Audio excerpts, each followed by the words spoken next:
청년부 온라인 예배에 오신 여러분을 환영하고 축복합니다. 이 시간 우리 함께 아멘으로 각자의 자리에서 저에게 화답해 주시겠습니까? 할렐루야, 아멘. 우리가 각자의 자리에서 예배하지만 우리가 저번 주 말씀을 기억하며 우리가 하나님 앞에서 우리가 예배하는 줄로 저는 믿습니다. 하나님께서 우리에게 말씀하신 그대로 우리를 교회로 세우시고 또한 우리의 부르심의 목적에 맞게 우리의 시간 주님만을 바라보며 주님을 찬송하는 시간 됐으면 좋겠습니다. 함께 주님을 높이며 나아가겠습니다.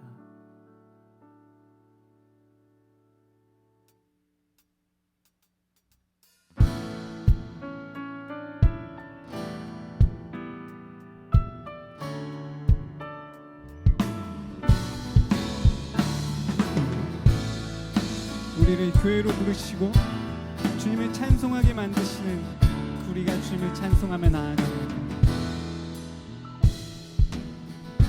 우리 안에 믿음 주신 주, 믿음 안에 섬김으로 자라게 하시네.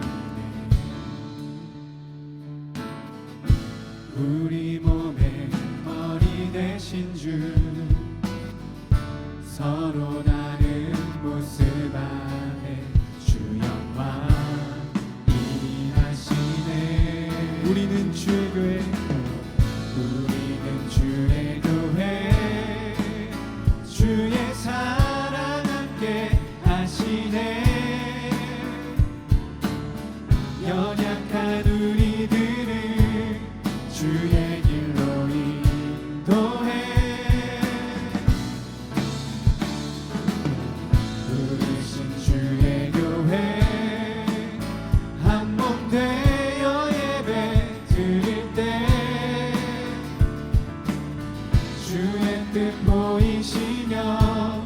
주님을 닮게 하소서.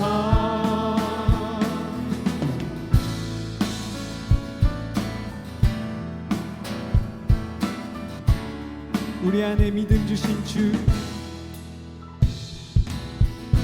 우리 안에 믿음 주신 주, 믿음 안에 섬김으로 자라게 우리 몸의 머리 되신 주, 우리 몸의 머리 되신 주, 서로 다른 모습 안에 주 영광 임하시네. 우리는 주의 교회, 우리는 주의 교회, 주의 사랑 함께 하시네. 연약한 우리들을 주의 길로 인도해. 부르신 주의 교회, 한 몸 되어 예배 드릴 때 주의 뜻 보이시며 주님을 닮게 하소서. 우리는 주의 교회, 우리는 주의 교회, 주의 사랑 함께 하시네. 연약한 우리들을 주의 길로 인도해. 부르신 주의 교회,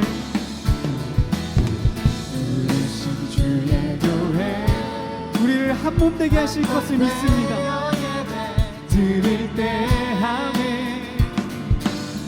주의 뜻 보이시며 주님을 우리 한 번 더 고백합시다. 우리는 주의 교회,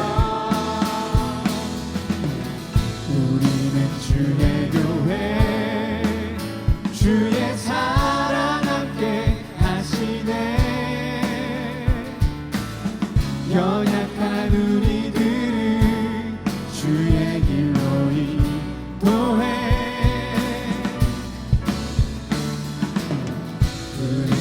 주의 교회, 한 몸 되어 예배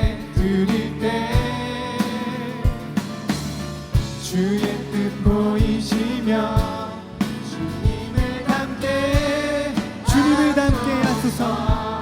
주님을 닮게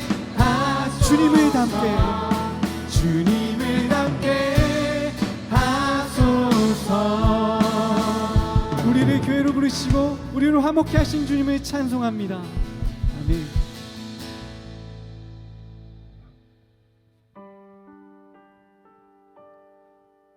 우리가 그리스도로 인해 하나님과 화목하고 또한 우리 공동체와 화목하게 됨을 믿으며 우리 함께 주님을 찬송하며 나아가겠습니다.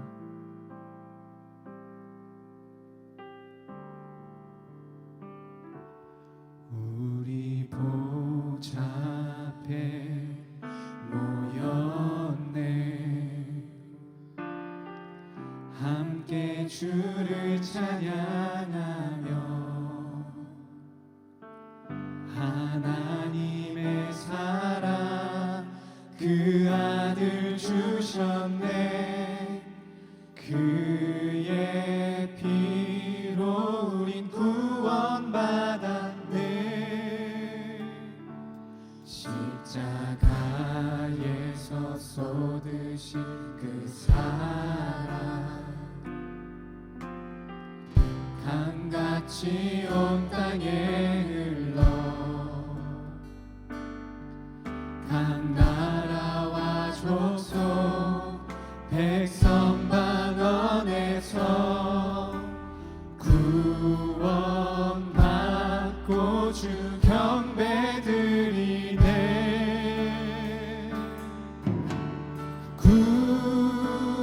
구원하심이 보좌에 앉으신 우리 하나님과 어린 양께 있도다.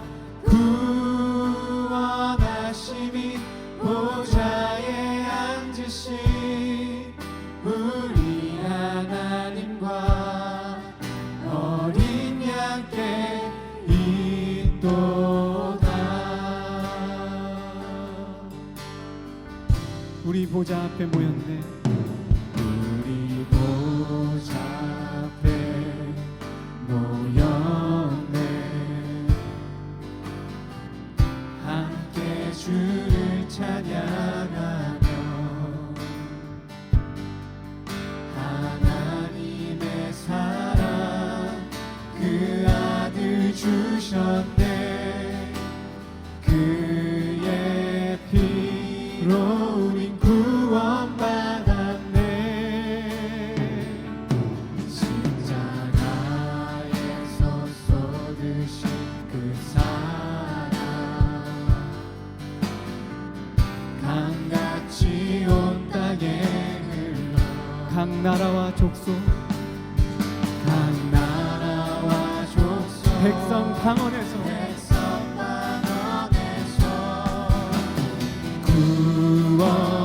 구원받고 주 경배드리네. 구원하심이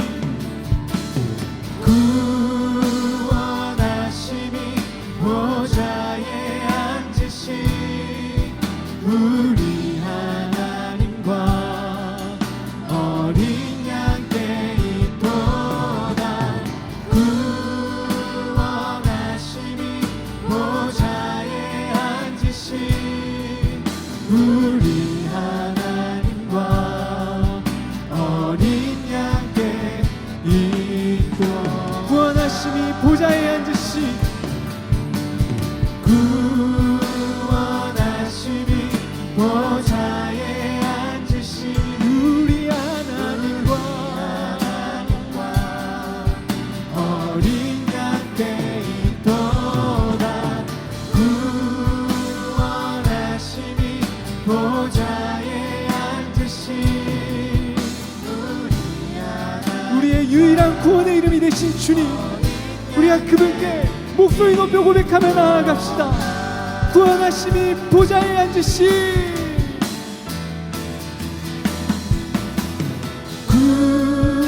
구원하심이 보좌에 앉으신 우리 하나님과 어린 양께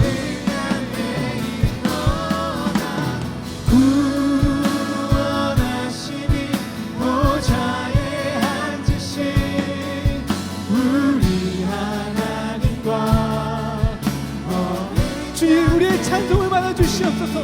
구원하심이 보좌에 앉으신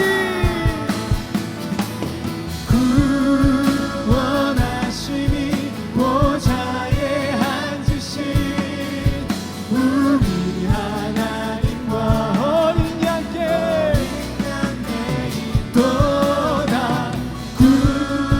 구원하심이 보좌에 앉으신 우리 하나님과 우리 함께 믿음으로 선포하며 나아갑시다. 영원 영원히 영원 영원히 영원히 영원 주님께 주님께 영원 영원히 영원 영원히 영원 영원히 어린 양께 영원 영원히 영원 영원히 영원히 주님께 주님께 하네. 영원 영원히 영원 영원히 영원 영원히 어린 양께 있도다. 할렐루야.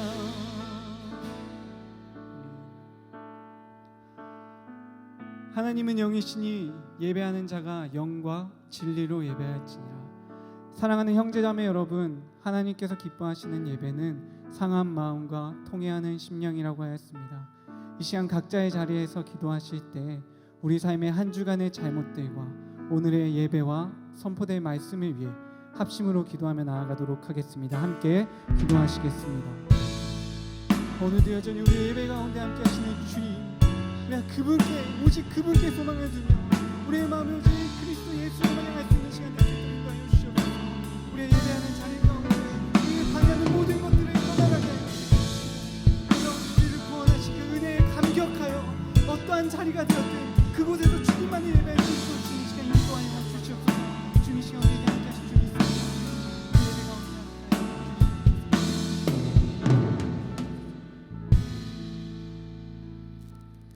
사랑과 능력의 주님 감사합니다. 한 주간을 살아가며 하나님 앞에서 우리가 진리이신 예수 그리스도를, 진리인 그 말씀을 우리 마음에 두게 하시니 참으로 감사합니다. 청년들의 삶에 늘 하나님 앞에서 살아내는 삶이 되게 하시고 무엇보다 우리에게 회복되어야 할 영역들을 보여주셔서 더욱더 주님 앞에 가까이 다가갈 수 있는 복된 청년들 되게 하여 주시옵소서. 우리가 비록 만나지 못하지만 마음을 다하여 드리는 각자의 처소가 주님이 임재하시는 예배의 자리가 되게 하시고 우리의 삶의 처소처소에 만나는 관계와 우리 삶의 향기가 오직 예수 그리스도의 십자가의 보혈의 피를 전할 수 있는 복된 삶이 되게 하여 주시옵소서. 하나님 또한 우리가 우리의 것들을 주님께 드릴 때 아까워하고 인색한 마음이 아니라 늘 정하고 정한 마음으로 나아가 하나님 앞에 풍성하게 드릴 수 있는 넉넉함도 허락하여 주시옵소서. 주님, 청년의 때에 어찌하여 하나님 앞에 살아갈지를 늘 말씀 앞에 고민하게 하여 주시고 청년이 무엇으로 그 행실을 깨끗게 하리일까 고백할 때 오직 주의 말씀만 따름이니이다 고백했던 시편 기자의 고백처럼 우리 사랑하는 세움의 청년들 어디에 있든지 말씀만을 따라갈 수 있는 힘과 은혜를 덧입혀 주시옵소서. 우리의 삶과 우리의 노력으로 주님을 따라갈 수 없사오니 주님, 수고하고 무거운 우리의 모든 짐을 주님의 발 앞에 내려놓아 주의 멍에를 메고 주님을 따라가 그 가볍고 기쁜 일들에 동참할 수 있는 복된 청년들 되게 하여 주시옵소서. 나라가 뒤숭숭하고 진리가 여기에 있다 저기에 있다 외치는 이 순간에도 오직 진리이신 예수 그리스도를 만나는 청년들 되게 하시고 오늘 드려지는 예배에도 한 주간을 살아낼 힘뿐만 아니라 우리의 영원하시고 완전하신 그의 나라를 바라보며 걸어갈 수 있는 청년들 되게 하여 주시옵소서. 특별히 우리가 만나지 못하는 것으로 우리의 관계가 멀어지고 우리의 마음이 나뉘는 것이 아니라 우리의 마음을 다하여 기도하게 하시고 기도 가운데 성령님께서 교통함의 은혜를 덧입히시사 우리가 더 뜨겁게 사랑하고 우리가 주의 자녀됨을 그 기도와 사랑으로 경험하는 귀한 청년들 되게 하여 주시옵소서. 오늘도 들려지는 그 말씀 앞에 반응하게 하시고 깨달아지게 하시고 회복되게 하여 주셔서 온전히 주님만을 높이는 복된 예배 되게 하여 주시옵소서. 감사드리며 사랑과 능력이 많으신 우리 구주 예수 그리스도 이름으로 간절히 기도드립니다. 아멘.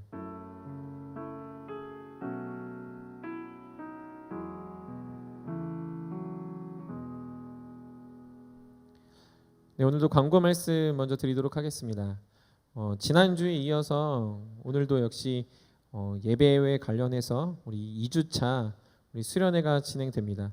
우리 청년들의 삶에 이 종교 개혁자들 또 예배의 개혁, 신앙의 개혁을 이루어가는 그 모습들이 더 깊이 경험되어지고 또한 귀한 강의들을 통해서 우리가 개념을 알고 또 안에 실천함이 넘쳐나는 청년들이 되길 소망합니다.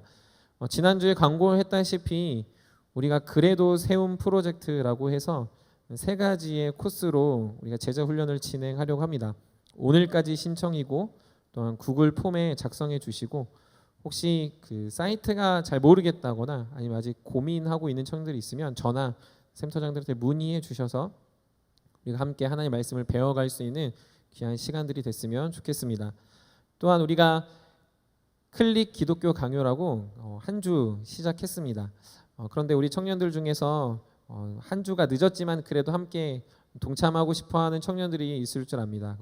늦지 않았으니까 우리 청년들이 센터장들한테 신청해 주셔서 같이 하나님의 진리의 말씀을 같이 나눴으면 좋겠고 특별히 지난주에 말을 안 했지만 우리가 이 바인더 가격이 5,000원입니다. 그래서 그 가격도 우리 센터장들에게 내주시면 우리가 또 하나님의 말씀을 배울 때 더 풍성한 은혜가 있을 거라 생각합니다.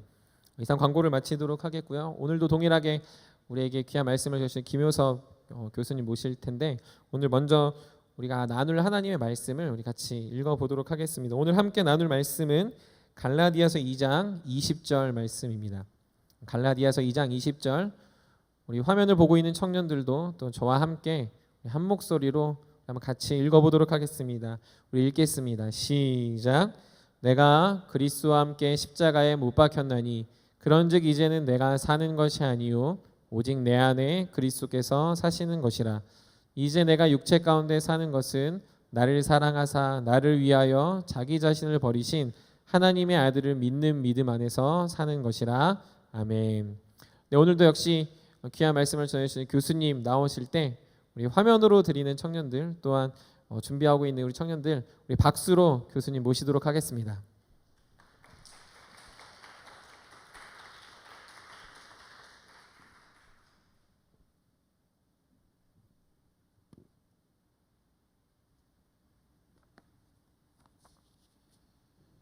귀한 강단에 또 이렇게 다시 서게 되어서 하나님께 감사드리고 우리 귀한 금강교회 모든 목사님 또 신민 목사님 또 모든 청년들께도 감사를 드립니다.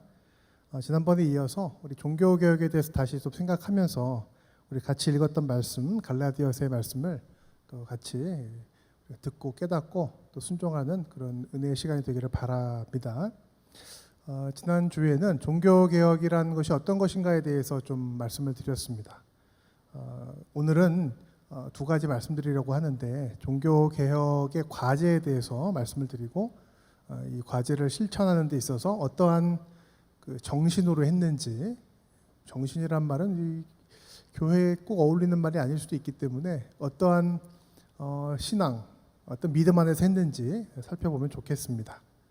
그리고 이제 갈라디아서의 말씀이 우리가 읽었던 이 본문이 결론입니다. 종교개혁자들이 여러 당시의 문제들을 보면서 하나님 앞에서 개혁하려고 했을 때 기억했던 정신을 가장 잘 보여주는 말씀이어서 읽었습니다. 지난주에 했던 우리 개념 한번 다시 좀 확인을 할 필요가 있을 것 같아요. 우리 그 종교개혁 이해하기 위해서는 2가지 단어를 우리가 알 필요가 있다라고 설명을 드렸죠. 종교라고 하는 단어하고 개혁이라고 하는 단어인데 종교라고 하는 단어는 이렇게 정리를 해봤습니다. 하나님에 대한 바른 지식, 또 그 지식에 기초한 인간의 합당한 반응 전체, 이 종교라 그랬죠. 이거를 이제 개혁하려 그랬다고 말씀드렸습니다. 개혁은 다 뒤집어 엎어서 우리 하고 싶은 대로 하는 건 아니고요. 몇 가지 대충 해놓고 했다라고 말하는 것도 아닙니다. 본래의 모습대로 회복하는 것입니다. 그 본래의 모습이 뭐죠? 하나님 말씀의 진리, 또 그 진리에 합당하게 하려고 했던 교회의 여러 가지 아름다운 모습들, 합치면 이렇게 되겠습니다. 종교 개혁, 하나님에 대한 바른 지식과 그 지식에서 나와야 될 우리들의 합당한 반응 전체를 성경의 진리와 또 성경의 진리에 충실했던 교회의 모습을 따라서 회복하는 것입니다. 앞으로 이제 또 살펴보겠지만 그게 500년 전에 이제 과제였는데 이 시대에도 이게 필요한가 이런 질문 우리가 해볼 필요는 있어요. 저는 있다고 생각합니다. 왜냐하면 가장 큰 이유는 이 시대도 여전히 우리가 알고 있는 종교, 우리의 경건에 문제가 있기 때문이고요. 두 번째는 우리가 회복해야 될 우리 기독교 신앙과 교회의 본래 모습에 대한 가르침은 변함이 없기 때문입니다. 회복으로서의 개혁은, 특별히 종교 개혁은 오늘날에도 필요하다라고 생각이 듭니다. 자, 이러한 종교 개혁을 위해서 할 일이 많습니다. 종교라고 하는 게 단순한 문제가 아니라 여러 가지 것을 다 포괄하는 총체적인 개념이기 때문이죠. 모든 걸 다 할 수가 없어요. 또 그 중요한 과제들을 잘 파악해서 하는 것이 효과적이고 필요한 일입니다. 종교개혁 당시 500년 전에는 여러 가지 많은 종교개혁의 과제 가운데 한 3가지 정도가 중요한 과제로 부각이 됩니다. 뭐 더 많이 꼽을 수 있지만 제가 보니까 3가지 같아요. 첫째는 바른 가르침입니다. 혼자 빨간색인데 바른 가르침, 영어로는 독트린. 두 번째는 우리 이 수련회의 중요한 주제인데요. 바른 예배입니다. 그리고 마지막으로 세 번째가 바른 공동체. 이렇게 제가 3가지라고 생각이 들었어요. 바른 가르침이 중요하겠죠. 왜냐하면 종교에 있어서 제일 중요한 것이 하나님의 은혜에 대한 바른 이해니까요. 바른 이해. 가르치고 잘 배워야 되는 부분이 중요합니다. 여러 가지 많은 그 이해의 오해가 이제 그 당시에 있었는데 그 중에서도 어떻게 우리가 구원받았는가, 또 우리가 어떻게 구원받은 사람으로 살 것이냐라고 하는 요 가르침에서 종교 개혁자들이 볼 때 심각한 문제가 있었습니다. 구원론이라고도 하고요. 거기에 대해서 종교 개혁자들이 강조했던 것이 여러분들이 제가 들었는데 지난번에 살펴보신 지난달에 이신칭의교라고 하는 교리가 되겠습니다. 두 번째는 예배인데요. 우리 주제 바른 이해에서 나오는 우리들이 가져야 될 합당한 반응, 이게 종교잖아요. 이게 경건이잖아요. 여러 가지 반응들을 우리가 많이 해야 되지만 가장 1차적이고 또 가장 궁극적인 우리 성도로서의 반응이 예배거든요. 예배의 문제는 가장 중요한 문제였고 가장 시급한 종교개혁의 그 당시 과제였습니다. 그 중에서도 성찬, 우리는 성찬이라고 그러고 천주교는 미사라 그래요. 여기에 문제가 있었습니다. 이것을 바르게 회복시키려고 애를 썼습니다. 마지막 세 번째가 바른 공동체. 여러 공동체가 있어요. 가정도 있고 국가도 있고. 근데 제일 뭐니 해도 중요한 그 당시의 개혁 대상은 교회 공동체겠죠. 왜냐하면 교회에서 가르치고요. 교회에서 예배드리거든요. 교회가 잘 못 가르쳤기 때문에 문제가 생긴 거고, 교회에서 예배를 드리긴 드리는데 이상하게 드리기 때문에 문제가 생긴 거니까, 세 번째로 제가 써놓긴 했지만 가장 또 토대가 되는 문제가 바로 이 바른 교회를 세우는 문제였습니다. 그 과정에서 이제 종교개혁자들이 강조했던 성경적 주장이 들어서 알고 계실지 모르겠지만 만인 사제사상, 만인 제사장 사상, 신부님이 사제가 아니고요. 예배드리는 모든 성도들, 신앙생활하는 모든 성도들이 다 하나님 앞에서 거룩한 나라의 왕 같은 제사장이다, 이런 뜻입니다. 오늘은 이 3가지 주제를 좀 간략하게 한 가지씩 살펴보면서 종교 개혁자들이 무슨 얘기를 했는지를 들어보고 또 우리 시대에도 이게 필요한 것인가를 짤막하게 생각을 해보려고 해요. 자, 이외에 그러면 목사님 이 세 가지라 그러십니까? 이유가 있어요. 이유가 있어야죠. 루터 있죠? 1517년에 95개조 붙이고 면죄부가 잘못됐다 했던 루터. 3년 동안 여기저기 불려다니면서 고생을 많이 했습니다. 그죠? 하지 마라. 왜 그랬냐? 왜 반항하냐? 죽이겠다.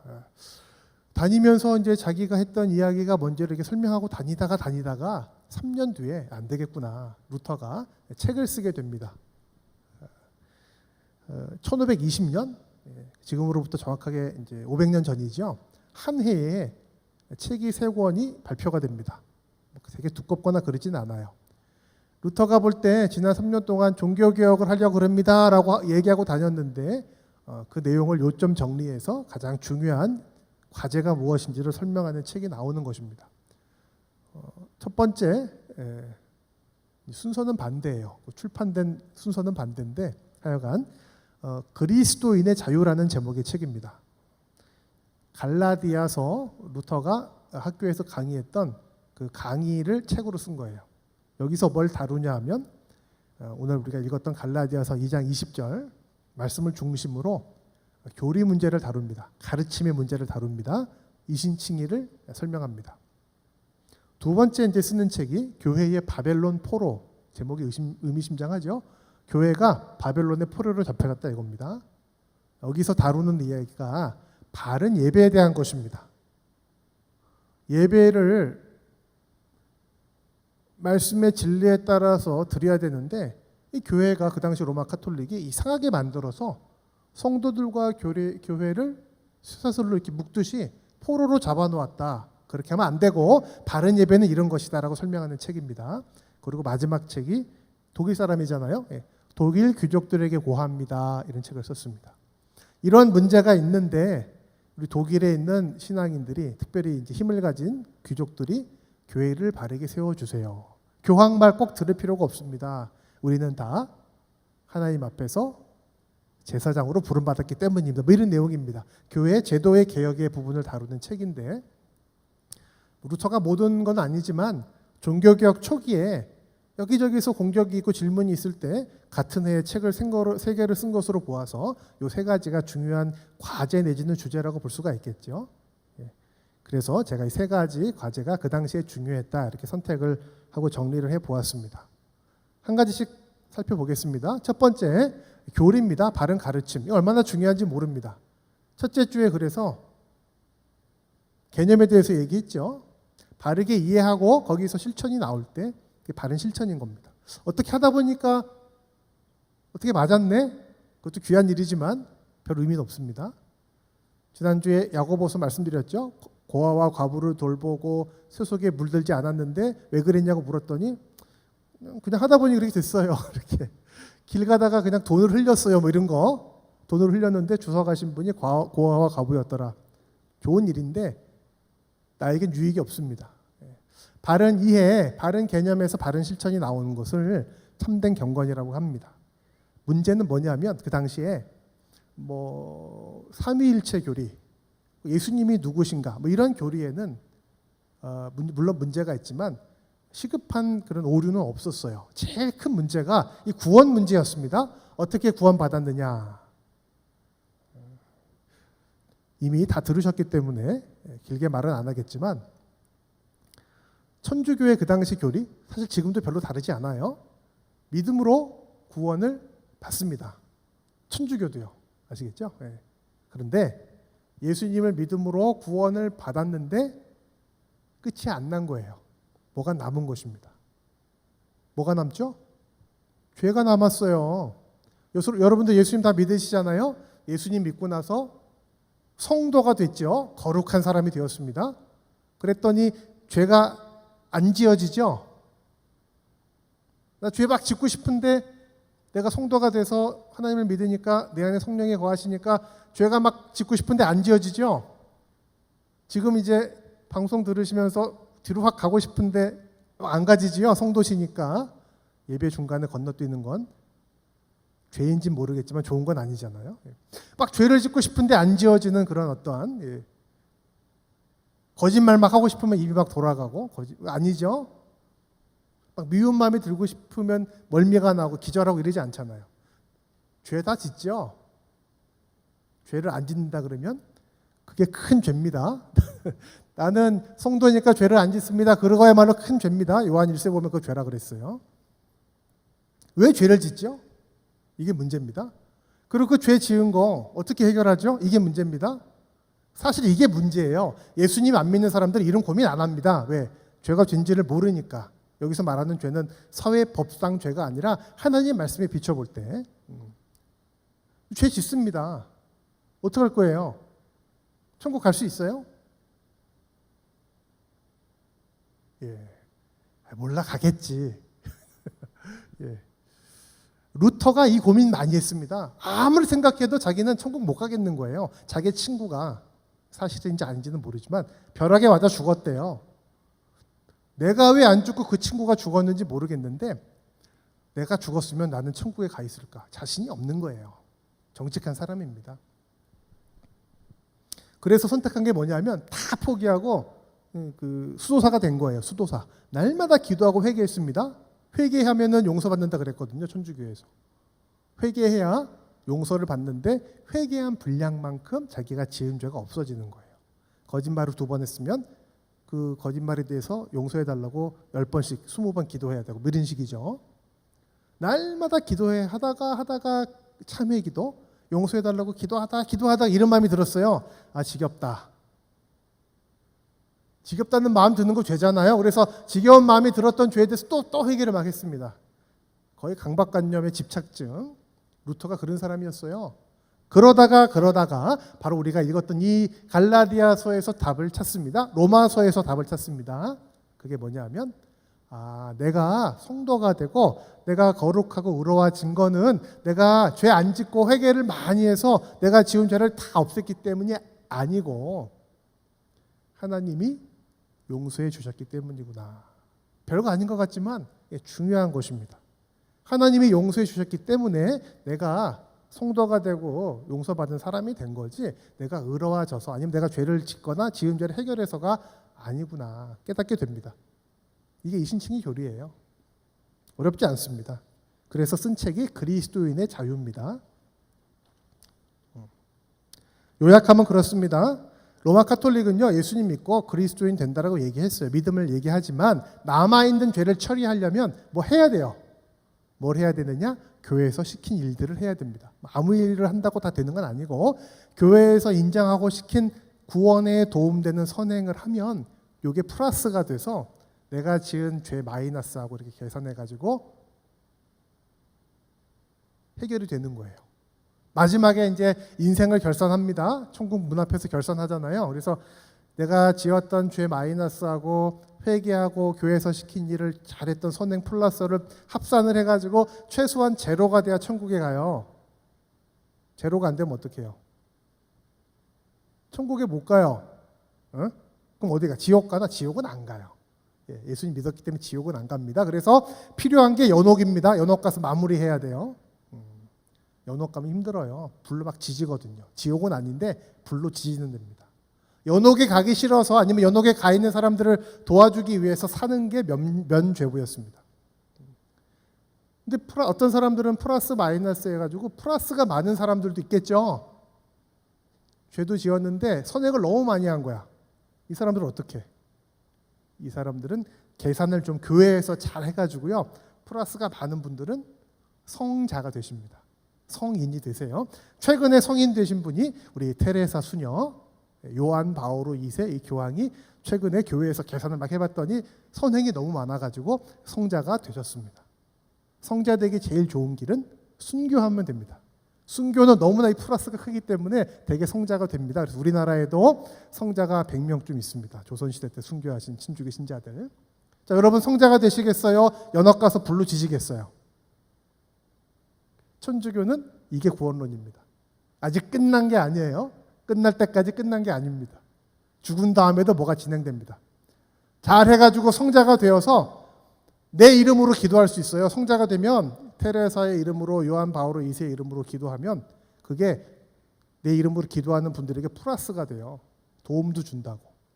여러분 연옥 가서 지지지 마시고 성자가 되어서 후배들에게 도움되는 그런 성도가 되시기를 축원하면 아멘 하시면 안 됩니다. 천주교 교리가 구원론이 그래요. 두 가지가 벌어진 거예요. 그래서 어떤 일이 벌어졌냐면 늘 불안해. 자신 있습니까? 충분히 회개했습니까? 충분히 우리가 선행했습니까? 하나님은 외모를 보시지 않고 중심을 보시거든요. 다행이죠. 외모는 자신이 없는데 중심이 아니죠. 우리 중심에 뭐가 있습니까? 죄가 있죠. 안 됩니다. 다 탈락입니다. 루터는 정직한 사람이었어요. 아니면 좌절하거나 두려움에 좌절하거나 아니면 위선하게 돼 있어요. 위선. 나 이 정도 했으니까 이제 의로워. 난 이 정도 했으니까 성자가 될 거야. 루터가 볼 때, 종교 개혁자들이 볼 때 이거는 좋은 또 바른 성경적 구원론이 아니었던 겁니다. 그래서 나오는 게 믿음으로 우리가 의롭게 여김을 받았다 이 신칭입니다. 믿음으로. 종교적인 행위가 아니라 하나님이 주시는 구원의 은혜를 믿음으로 충분하다. 하나님이 의롭게 여겨주신다. 그런데 여기서 중요한 건 이신칭의 교리의 강조점입니다. 우리의 공로, 우리의 선행으로 우리가 구원받은 게 아니라 우리가 믿는, 우리가 믿고 의지하는 예수님 때문에, 예수님이 해주신 그 의 때문에 우리가 의롭게 되었다. 이게 강조점입니다. 행위하고 믿음을 대조하는 게 아니에요. 나는 행위는 없고 선행은 안 하고 맨날 그렇지만 마음으로는 예수님을 믿어. 이게 이신칭의 교리가 아닙니다. 대조점은 하나님이 해주신 은혜와 거기에 따라 나오는 반응인 우리의 행위의 대조인 것입니다. 믿음도요, 우리의 반응입니다. 아이러니한 얘기를, 그러나 중요한 얘기를 드리자면 우리가 구원받는 거, 우리가 믿음으로 구원받았다고 말은 하지만 사실상 우리의 믿음 때문에 구원받는 것은 온전한 설명이 아닙니다. 무엇을 믿었느냐가 훨씬 더 중요합니다. 루터 이야기를 직접 들어보려고 그래요. 조금 긴데 인간의 죄가 두 가지가 있듯이 원죄, 또 우리가 짓는 자기 죄, 그리스도인의 의에도 두 종류가 있습니다. 첫 번째는 밖에서부터 벌어지는 외래적인 의입니다. 다른 분의 의입니다. 예수님이시겠죠. 그리스도께서 이 자기가 해주신 그 의를 통해 믿음으로 말미암아 우리를 의롭다고 불러주십니다. 우리의 신분이 바뀐 거예요. 예수님이 자기가 다 해놓고서는 네가 한 거다라고 쳐주는 겁니다. 그리고 끝나는 게 아니라 이제 두 번째 의가 있어요. 두 번째 의가 바로 우리가 하는 우리 고유한 의입니다. 이것도 필요한 겁니다. 그러나 우리가 하는 이 고유한 의는 우리가 하기 때문에 의로운 게 아니고요. 외래적인, 즉 예수님이 주신 그 의와 더불어서 작동하는 거기 때문에 의가 되는 겁니다. 파생적이고 의존적인 것입니다. 이 고유한 우리가 해야 될 의는 반응인 거예요. 이 의는 자신을 미워하고 이웃을 사랑하고 자신의 유익을 구하지 않고 다른 사람의 유익을 구하는 것입니다. 이것이 의로운 성도의 전체 생활 방식, 즉 경건입니다. 지난주에도 말씀을 드렸는데 우리가 의롭게 살아야죠. 거룩하게 살아야 되는데 이게 의가 될 수 있는 이유는 첫 번째 의 때문입니다. 신분이 바뀌었기 때문입니다. 예수님이 우리가 하는 일을 잘했다라고 칭찬해 주시기 때문입니다. 순서가 바뀌면 안 돼요. 천주교는 뭐냐면 이 두 번째 우리가 하는 의가 돼야 첫 번째 예수님이 하신 일이 성취가 된다 이렇게 가르친 겁니다. 잘못인 겁니다. 두 번째 과제로 넘어가겠습니다. 우리가 지금까지 말했던 이 가르침하고 바로 연결되어 있습니다. 예배의 문제잖아요. 우리의 경건의 첫 번째 반응 예배, 또 궁극적인 반응 예배. 하나님이 왜 우리를 구원하셨을까요? 그냥 구원하셔도 좋은데 하나님이시니까 굳이 자기 독생자들을 보내주시고 십자가에 죽게 하시고 부활시키셔가지고 그 예수님이 하신 일을 너희 될 것이다 라고 주시면서 우리가 믿게 해가지고서 복잡하죠? 우리를 자녀 삼아 주셨어요. 이게 구원입니다. 왜 그랬을까? 안 궁금해요? 왜 나를 구원하셨을까? 이유는 모르겠어요. 왜냐하면 이유는 우리 안에 없기 때문에. 목적은 분명합니다. 하나님이 우리를 구원하신 이유가 에베소서 1장에 나오는데 그 영광의 찬송이 되게 하려 함이라. 예배드리고 하나님의 이름을 높이는 진정한 찬양의 예배의 사람이 되게 하기 위해서 구원한 것입니다. 구원받고 그냥 세상에서 복받고 천국에서 영원히 살게, 그것도 중요하지만 그건 결과고요. 목적은 원래 아담과 하와가 지어질 때부터 정해졌던 목적, 하나님의 이름을 높이고 하나님을 아버지라고 부르면서 예배하는 사람이 되게 하려고 우리를 구원하신 거예요. 엄청난 대가를 하나님이 지불하셔서, 하나님은 엄청난 대가를 지불하시고 우리는 공짜로. 예배는 우리 경건 기독교 종교에서 가장 1차적인 반응이자 가장 궁극적인 반응입니다. 천국 가면 예배만 드립니다. 특별히 오늘날 예배 문제가 이 원격 시대에 중요한 문제가 됐죠. 같이 모여서 예배드리는 그날을 사모하는 우리 청년들 다 되시기를 바랍니다. 왜냐고요? 왜 모여서 예배드리는 걸 사모해야 되냐고요? 그날 마지막 날 예수님이 다시 오셔서 세상을 심판하시고 구원을 완성하시는 그날 우리가 모여서 옛날 성도들과 그리운 성도들과 다 모여서 얼굴과 얼굴을 대하여 예배드리게 돼 있거든요. 그날 우리가 드리게 될 영광스러운 예배로 소망하는 게 지상에서 지금 우리가 드리는 예배잖아요. 성경에서는 이런 시대가 올 줄 알았는지 고린도전서 13장을 보면 얼굴과 얼굴을 대하여 주님 볼 거다라고 얘기했어요. 그 연습을 하는 것이 이 지상의 예배라면 어쩔 수 없이 우리가 지금 이런 상황에서 이렇게 예배 드리는 건 하나님 받아주시지만 사모하고 소망하고 노력해야 됩니다.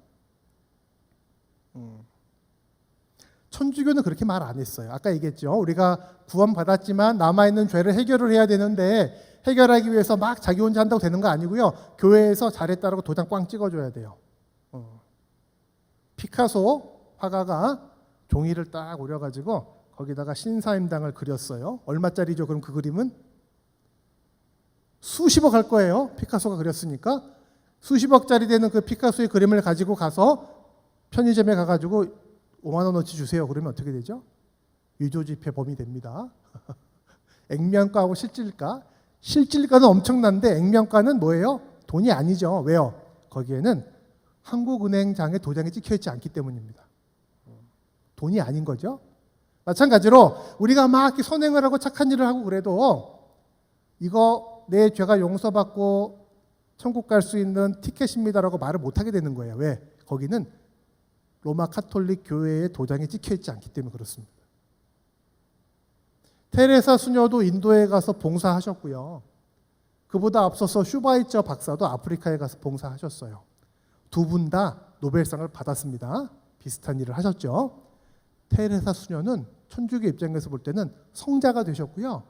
슈바이처 박사는 지옥 갔습니다. 슈바이처 박사는 천주교 신자가 아니어서 선행을 많이 하고 노벨상 받았지만 교회에선 도장을 못 찍어줬거든요. 지옥 가셨어요. 이런 겁니다. 자, 그래서 성도들은 선행을 하되 교회에서 시킨 일 교회에서 확인을 해줘야 돼요. 여러 가지 복잡한 일 시키지 않습니다. 우리 교회보다 좀 나을 수도 있어요. 오늘날 개신교회보다. 근데 한 가지는 절대로 꼭 해야 되는 게 있는데 그게 바로 미사입니다. 미사. 매 주일 성당에 가서 미사, 즉 신부님이 주는 떡 먹어야 돼요. 요즘 어떻게 하는지 모르겠지만 떡을 먹어야 됩니다. 그럼 떡이 예수님의 몸으로 샥 바뀌어가지고요. 재밌는 얘기지만 그 천주교 교리입니다. 현재. 떡이 아니고요. 식물성이었던 떡이 식물성이 아니고 동물성인 예수님의 몸으로 바뀌어서 그걸 먹게 되면 우리 안으로 들어오는 순간 적어도 일주일 동안 지었던 죄는 다 사라지게 되는 이런 성령의 역사가 있다라고 가르쳤습니다. 감사하고 신비롭고 좋은 일이죠. 한번 맛보시려고 가시지 마시고. 문제는 못 먹는 경우 있죠. 못 먹는 경우. 빠뜨리는 경우 어떻게 되죠? 못 먹으면요. 일주일치 죄가 해결이 안 돼요. 그렇잖아요. 누적되는 거예요. 바이러스가. 죄의 바이러스가. 약을 먹어야 되는데. 세례도 비슷합니다. 세례, 아기들 세례 주는데 세례를 딱 주는 순간 이 수돗물이 성수로 바뀝니다. 거룩한 물로 바뀌어서 세례를 딱 받는 순간 처음에 받잖아요. 그러면 아담으로부터 물려받았던 이 원죄가 싹 사라지는 겁니다. 아멘? 하시면 안 되고요. 성수의 부대 효과가 뭐냐면 흡혈귀를 태워 죽이는 겁니다. 신부님이 기도하는 순간 이 물은 성수가 되어 흡혈귀와 드라큘라가 타 죽습니다. 근데 원래 목적은 그게 아니고 원죄를 사라지게 하는 거고요. 한 번 하면 되고 그다음에 죄를 지으니까 원죄는 사라졌지만 나머지 죄는 매주 성당 가서 미사를 드리면서 섭취를 해야 됩니다. 이런 구조입니다. 안 하면 못하면 천국에 못 갑니다. 예배 왜 드리는 거죠? 그러면 어떻게 되죠? 예배 안 드리면 구원 못 받으니까 예배 드리게 됩니다. 위협하게 됩니다. 위협. 이게 루터가 볼 때는 교회를 바벨론 포로 잡은 겁니다. 그리고 이 사람은 미사를 드리러 왔어요. 예를 들면 미사 드리러 와서 이 떡을 달라 그러는데 안 줍니다. 안 줄 권한이 있어요. 교회에 신부님에게. 이 사람 말 안 듣고 불순종하고 사고치고 그러면 떡 안 줍니다. 파문이라 그러죠. 출교라 그러죠. 출교는 떡 안 주는 거고요. 파문은 세례를 취소하는 겁니다. 세례를 취소하면 어떻게 돼요? 나갔던 원죄가 다시 들어옵니다. 꼼짝 못합니다. 교황한테 대들었다가 파문당하고 황제도 무릎 꿇었어요. 황제가 군인을 엄청 데리고 교황청을 공격했는데 교황이 한마디 딱 했습니다. 너 파문. 그러니까 옆에 있던 군인이 다 도망갔어요. 이 황제하고 나한테 같이 덤비는 이 군인들도 다 파문. 그러니까 다 도망가서 황제가 무릎 꿇고 회개했습니다. 말 한마디로. 어마어마하죠? 교회의 권세가 세속의 권세를 파문권 가지고 이깁니다. 루터가 볼 때는 그건 예배가 아닌 거예요. 마지 못해서 드리는 예배 안 드리면은 천국에 못 가니까 드리는 예배 건성으로 드리다가 옆에 있는 사람들에게 정치적으로 지지자를 잃게 되는 예배. 그건 포로가 되는 것이지 예배가 아닌 것입니다. 진정한 예배는 뭘까요? 예배 왜 드리는 걸까요? 종교개혁자들이 강조했던 예배의 강조점을 제가 썼는데 유일한 예배의 목적은 구원 성취가 아니고 구원 쟁취가 아니고 하나님의 영광을 위한 것입니다. 하나님의 영광. 어떤 하나님이시죠? 우리의 아버지가 되어주신 그 하나님의 영광을 드러내기 위해서 예배 드리는 것입니다. 아까도 말씀드렸지만 예배는 도구가 아닙니다. 예배는 수단이 아니에요. 예배는 목적입니다. 우리가 구원받은 목적입니다. 왜 예배 드리냐고 물을 때 하나님이 나를 구원해 주시고 아버지가 되셨기 때문입니다라는 말 말고는 다른 말이 사실 필요 없습니다.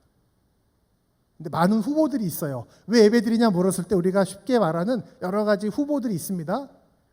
틀린 거 아닙니다. 정죄하지 않겠습니다만은 그것이 예배 드리는 유일한 목적인 하나님 아버지 때문입니다 보다 앞서게 되면 예배가 왜곡되는 겁니다. 예배가 타락하는 겁니다. 첫 번째 후보는 아까 말씀드린 그런 방식입니다. 예배 안 드리면 불안해. 이번 주에 자꾸 이렇게 넘어지고 물건도 잊어버리고 친구랑 싸우고 주일날 예배 안 드려서 그런 것 같아. 이런 느낌적인 느낌 들 때가 있죠. 그래서 왠지 불안한 마음에 지금도 이 영상을 클릭하거나 이럴 수 있는데 나쁜 건 아닙니다. 필요합니다. 예배 자꾸 안 드리고 자꾸 그러면 하나님이 여러 가지 방식으로 또 예배 드리게끔 우리에게 자극을 주세요. 그건 두 글자로 징계라 그럽니다. 그러나 징계받기 싫어서 예배 드리는 건 안 되죠. 온전한 모습이 아니죠. 그거보다 조금 더 긍정적인 후보가 있는데 그게 뭐냐면 예배 잘 드리고 안 빠지고 드리고 새벽 기도 100일 쫙 하면은 어떻게 되죠? 복을 받습니다. 복을. 내 영혼도 잘 되지만 내 몸도 강건하고 범사에 잘 됩니다. 왜? 예배 잘 드리면. 그런 얘기 들어보셨죠? 100일 재단을 쌓았더니 우리 애가 이번에 취직해서 뭐 이런 거 어떻게 생각하세요? 100일 새벽 재단을 쌓았더니 우리 애가 취직이 됐다. 좋은 얘기입니다. 막 아니라고 손가락질 그러지 마세요. 하나님이 귀하게 보시고 받아주십니다. 그러세요. 좋은 아버지시니까. 그러나 노리고 하면 안 됩니다. 누리는 거 괜찮아. 누리는 거. 내가 예배 잘 드렸더니 하나님이 이런 은혜를 주셨구나라고 고백하고 누리는 거 좋은 겁니다. 그런데 노리는 건 합당한 예배 자세가 아닙니다. 첫 번째 케이스는 위협입니다. 위협. 예배 안 드리면 무슨 일이 벌어진다. 그러니까 예배 드린다. 온전한 예배 모습이 아닙니다. 동기는 될 수 있겠지만 두 번째는 유혹입니다. 유혹. 비슷하죠? 유혹. 예배 잘 드려서 뭘 얻어내야지. 주십니다. 그러나 그거 노리고 하는 건 온전한 예배가 되지 않습니다. 온전한 예배는 하나님이 나의 아버지시기 때문인 것으로 끝나야 됩니다. 이게 우리 주제니까 또 다음 주에 또 살펴볼 텐데 한 사례를 들어서 어떻게 해야 될지 구체적으로 비유를 한 가지만 들고 넘어갈게요. 그건 뭐냐면 명절에 우리가 할아버지 할머니 만나서 세배 드리러 갑니다. 추석이 다 이제 다가오고 있고 한데 세배를 드리러 추석에 세배 안 하죠? 그래서 추석에 세배를 안 하니까 추석은 시큰둥해요. 설날에 세배하는데 추석은 왜 세배 안 하냐고 저희 집 애들이 항의하더라고 초등학교 때. 그래서 추석은 세배 안 해. 그랬더니 추석은 폐지하자 그러더라고요. 그래서 왜? 세뱃돈. 자, 명절에 우리 할머니 할아버지 만나서 인사하고 세배하는 이유가 뭐죠? 1번. 이번에 명절에 찾아가지 않았더니 계속 시어머니가 연락하고 친정 어머니가 연락해서 계속 뭐라 그러기 갔다 오자. 그런 집도 있대요. 액땜 차원에서. 그거 안 되죠. 그거 말고 이제 명절에 부모님 찾아뵈러 할아버지 할머니 찾아뵈러 가는 많은 발걸음들은 세뱃돈을 노리고 주시죠. 감사한 일이지만 그것 때문에 가면 그거 없는 추석은 폐지하자 그러면 그것도 온전하지 않죠. 명절에 왜 우리가 부모님을 만나고 할아버지 할머니를 만나러 가는 이유가 뭐여야 되는 거예요? 우리 부모님이니까 감사하니까 뵙고 싶으니까 가야지. 그 다음에 다른 것들은 다른 것들이에요. 있으면 좋은 것들이지만 없어도 괜찮은 것들이에요. 자, 우리가 왜 예배 드립니까? 예배 안 드리면 찌뿌둥해. 예배 드리면 뭘 얻어낼 것 같아. 그런 거 아닙니다. 하나님이 그냥 아버지시니까 하나님 감사합니다. 감사로 하나님께 영광 돌려드리기 위해서 드리는 예배여야 됩니다. 칼빈이라는 사람이 예배에 대해서 이런 말을 했습니다. 두렵고 떨림으로 너희의 구원을 이루라 라고 하는 말씀은 구원 덜 받았으니까 뭐 해내라, 예배 꼭 드려라 이런 말이 아니고요. 다만 우리 자신을 낮추고 동시에 항상 주님의 영광과 권능을 높이는 습관을 가지라는 뜻이다. 근데 빌립보서 이 말씀을 이상하게 이해하는 사람들이 많아요. 구원 덜 받았으니까 이루어내야 된다. 이룰 수 있습니까? 우리 실력으로? 안 됩니다. 그게 아니고 이런 뜻이라는 거죠. 바르게 항상 예배드려라 라는 말씀으로 해석을 합니다. 이 두려움처럼, 두렵과 떨림의 이 두려움처럼 주님 안에서 우리에게 확신을 갖게 하고 주님을 의지하도록 만들어주는 것이 없기 때문이다. 나는 주의 풍성한 사랑을 힘입어 주의 집에 들어가 주를 경외함으로 예배하리이다 라고 했던 시편 기자의 말씀도 이런 의미이다 라고 말합니다.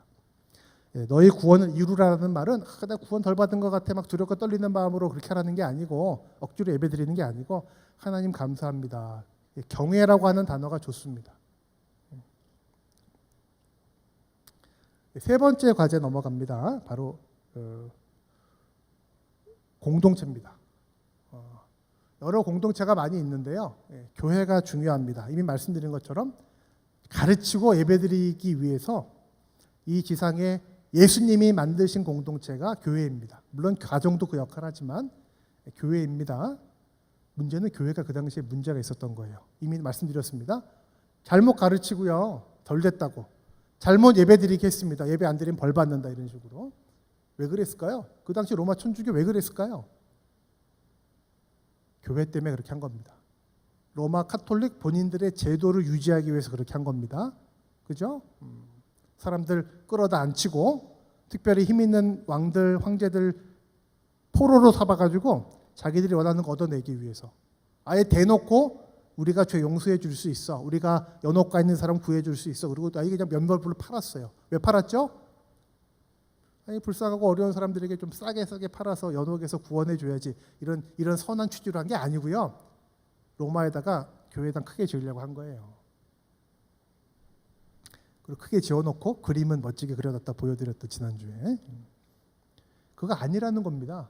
왜 교회를 위해서 성경의 진리가 왜곡되고 왜 교회를 위해서 예배가 활용되냐 이겁니다. 교황이 그런 권한을 가지고 있다고 주장했습니다.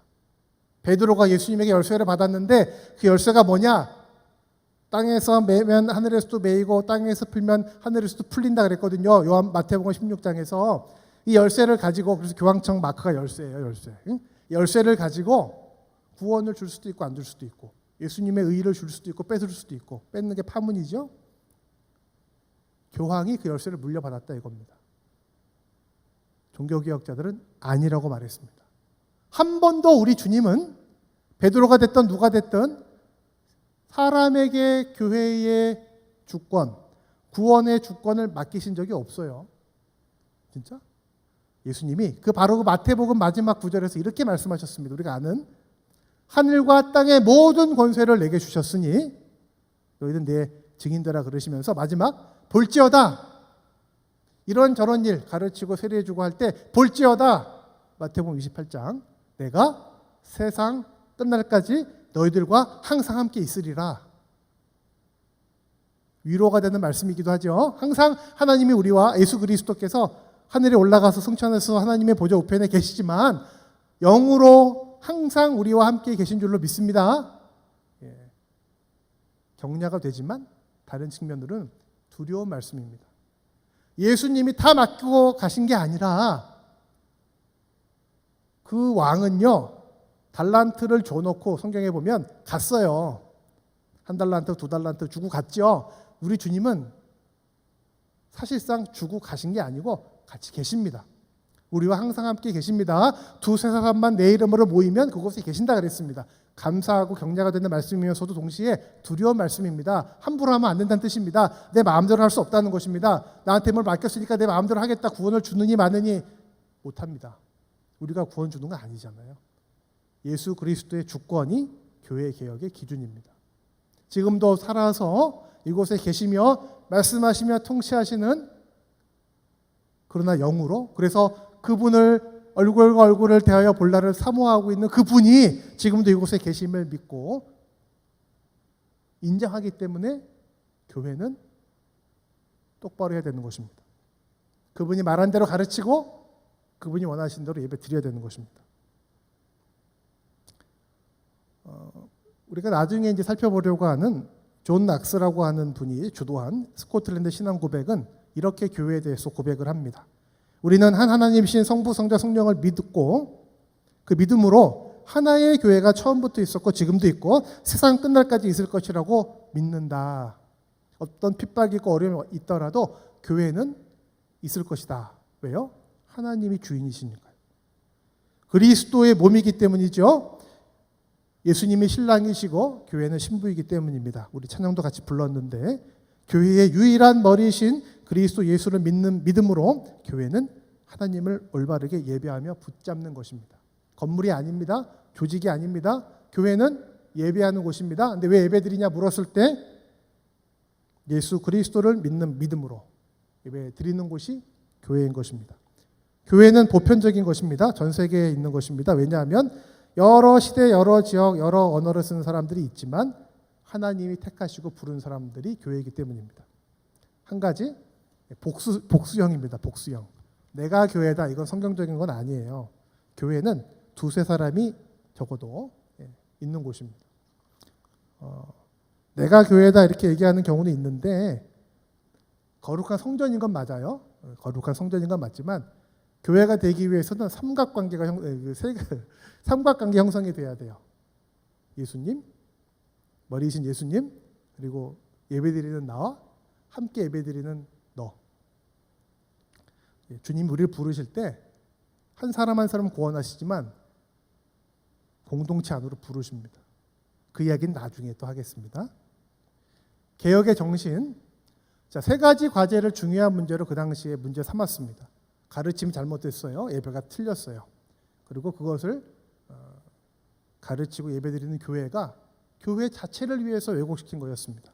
바르게 가르쳐야 되고요. 바르게 예배드려야 되고요. 그 일을 위해서 교회가 바르게 세워져야 했습니다. 이 일을 하는데 쉬웠겠습니까? 힘들지. 다 파문당했습니다. 다 파문당했어요. 자기들보다 공부 훨씬 많이 한 신학자들이 달라들어서 네가 한 성경 해석이 틀렸다라고 공격했습니다. 우리 종교개혁자들은 소수였어요. 소수. 다 그 당시 사회에서 지옥 가기로 예정된 사람들이었어요. 그런데 합니다. 왜? 개혁해야 되니까. 기독교는 내가 만든 게 아니고 구원은 내가 얻어낸 게 아니라 하나님이 주신 일이라고 믿고 고백했기 때문입니다. 그래서 우리가 읽었던 이 성경 본문이 그분들의 정신을 잘 보여줍니다. 내가 그리스도와 함께 십자가에 못 박혔나니, 아까 읽었던 본문이죠. 이제는 내가 사는 것이 아니고 오직 내 안에 그리스도께서 사시는 것이라. 근데 아직 살고 있잖아요. 내가 지금 육체 가운데 사는 것은 나를 위해 사는 게 아니고요. 세상 사람들에게 뭘 하기 위해 사는 게 아니고요. 나를 사랑하셔서 나를 위하여 자신을 버리신 하나님의 아들을 믿는 믿음 안에서 사는 것이다. 이렇게 이 말씀을 고백했습니다. 사진을 하나 보여드리려고 그러는데 무덤입니다. 무덤. 이 무덤은 우리 전에 살펴보았던, 오늘도 봤던 칼빈의 무덤이라고 알려져 있습니다. 칼빈 이름이 존이에요. 기독교 강요를 썼던 사람인데 존 칼빈. 칼빈은 사실 자기 무덤을 남기지 않았어요. 자기 무덤 남기지 말라 그럽니다. 왜? 이 고백 때문에 그런 겁니다. 내가 사는 동안도 내가 사는 게 아니라 그리스도께서 사시는 것인데 내가 죽은 다음에 사람들이 나를 기념하면 안 된다 이겁니다. 기념. 근데 칼빈은 보니까 분위기가 그래요. 내가 죽고 나면 사람들이 자기를 개신교 성인으로 만들게 생긴 거예요. 느낌이 오죠? 나를 기념하고 내가 쓴 책을 보고 나를 그저 추억하고 내 무덤에 찾아오게 생긴 거예요. 다 그렇게 했으니까. 그래서 칼빈은 이순신 장군은 내 죽음을 알리지 말라 그런 거고요. 칼빈은 자기 무덤 남기지 말라고 했습니다. 근데 어떻게 된 거예요? 무덤이 어딘지 몰랐는데 그 후로 400년 넘게 흐른 다음에 20세기에 제네바 시에서 사람들이 찾아오고 구경오고 그러니까요. 칼빈 무덤이 있을 거야. 있겠죠. 그래서 기록을 뒤져가지고 외국인, 칼빈 외국 사람이에요. 외국인 목회자 무덤을 찾아가지고 거기 이 무덤을 탐색해 보니까 이 돌 비석이 하나 있었어요. 돌 비석에 뭐라고 써 있냐면 JC라고 써 있습니다. 잘 안 보이는데 JC, 존 칼빈, 불어로는 장 깔뱅. 여기가 칼빈 무덤이겠군요. 이렇게 해놓으니까 지금은 이렇게 해놔가지고 사람들이 가서 사진 찍고 그렇게 합니다. 제가 이곳에 방문 갔을 때 제네바 한인교회 목회하시던 목사님이 이걸 보여주시면서 이렇게 얘기하셨어요. 동의했는데 칼빈은 무덤 남기지 말라 그랬다. 자기를 기념하지 말고 예수 그리스도만을 기념하라고 얘기했다. 종교개혁자들의 정신입니다. 내가 사는 게 아니라 하나님의 아들을 믿는 믿음만 남아야 되거든요. 아니 그 믿음의 대상이신 예수 그리스도만 남아야 되거든요. 그래서 그 목사님 말씀하시기를 어쩌면 칼빈이 남기고 싶었던 두 글자 JC는 자기 이름 장깔뱅이 아니라 그토록 자기의 삶과 죽음까지 걸어놓고 드러내고자 했던 유일한 이름 예수 그리스도, 지저스 크라이스트였을 것이다. 이렇게 얘기했습니다. 개혁의 정신입니다. 세 가지 과제를 얘기했는데요. 세 가지 과제를 할 때 우리가 꼭 명심해야 될 과제, 그 당시 우리 종교개혁자들에게 배울 수 있는, 또 우리가 놓치지 말아야 될 것은 대조점입니다. 대조점.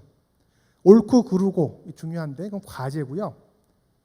그리스도의 은혜와 주권이 드러날 거냐, 우리의 무언가도 같이 드러날 거냐, 이 싸움입니다. 이 싸움.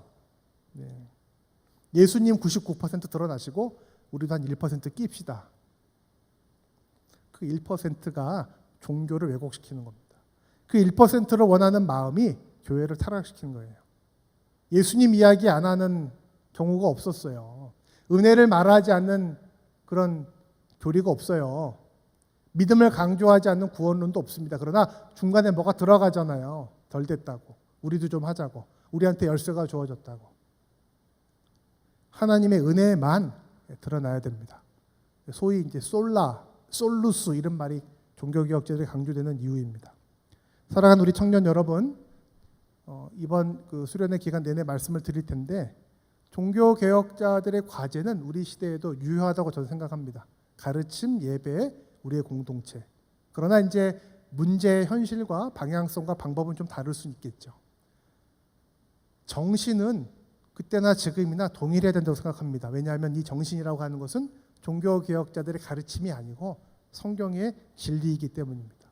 바울이라는 사람의 이름을 빌어서 주신 것이지만 하나님이 주신 명령이기 때문입니다. 우리는 십자가에 우리 자신을 못 박아야 됩니다. 말이 과격하지만 과격한 말을 쓰고 있습니다. 이제는 우리가 살아서는 안 됩니다. 예수 그리스도가 사시는 것이 되어야 된다고 말합니다. 우리가 왜 예배드리냐 물었을 때, 이 금광교회 이 예배가 뭐냐고 물었을 때 그 이유가 자기 아들을 아끼지 않냐고 내어주신 하나님의 은혜 때문입니다로 끝나야 됩니다. 기라성 같은 많은 위인들이 우리 청년부를 통해서 나올 수도 있고 시대를 변화시키는 위대한 인물들이 나오기를 저는 간절히 사모하지만 그것이 우리 금광교회의 기념 이유가 되어서는 안 됩니다. 하나님이 주시면, 그렇게 해주시면 감사하면 되죠. 추구하는 순간 예배는 행사가 되고 그것을 과시하는 순간 교회는 단체가 됩니다. 사랑하는 청년 여러분, 우리의 모든 인간적인 요소를 하나님이 주시고 쓰시지만 상대화시키고, 아니 성경의 표현을 따르면 십자가에 못 박고 내가 사는 것이 아니라, 우리가 드러나는 것이 아니라 예수 그리스도만 사시고 예수 그리스도만 드러나고 기념되고 선포되는 우리의 신앙생활과 교회가 되는 것, 그 일이 있기 위해서 우리가 날마다 죽을 수 있는 것, 이것이 종교개혁의 정신입니다. 그런 귀한 교회로, 그런 귀한 하나님의 자녀들로 쓰임 받기를 간절히 기대하고 소망합니다. 기도하겠습니다. 하나님 아버지 감사합니다. 오늘도 종교개혁 이야기하면서 우리에게 주신 주님의 말씀을 들었습니다. 종교개혁자들이 발견하고 또 노력했던 것들 중에 이 정신 우리가 기억하기 원합니다. 우리의 가르침의 주제가 뭔지, 우리 예배의 유일한 목적이 뭔지, 우리 교회가 왜 세워져 있는지 잊지 않게 하시고 오직 하나님의 은혜, 예수 그리스도의 의만 드러날 수 있는 우리의 말, 우리의 생각, 우리의 예배, 우리 교회가 되게 하여 주시옵소서. 그 일을 위하여서 날마다 우리 자신을 십자가에 못 박을 줄 아는 담대한 주님의 사람들 되게 하여 주시옵소서. 지금은 우리 구주 예수 그리스도의 은혜와 하나님 아버지의 무한하신 사랑과 성령님의 감동감화 위로 교통하심이 우리 자신을 십자가에 못 박고 내가 사는 것이 아니라 그리스도께서만 사시도록, 나의 믿음이 드러나는 것이 아니라 믿음의 주요 온전케 하시는 예수 그리스도만이 증거될 수 있도록 나의 삶과 죽음까지 바치기를 소원하는 귀한 주님의 자녀들 머리 위에, 지금 예배드리는 모든 교회들을 위해 이제로부터 영원토록 함께 있을지어다.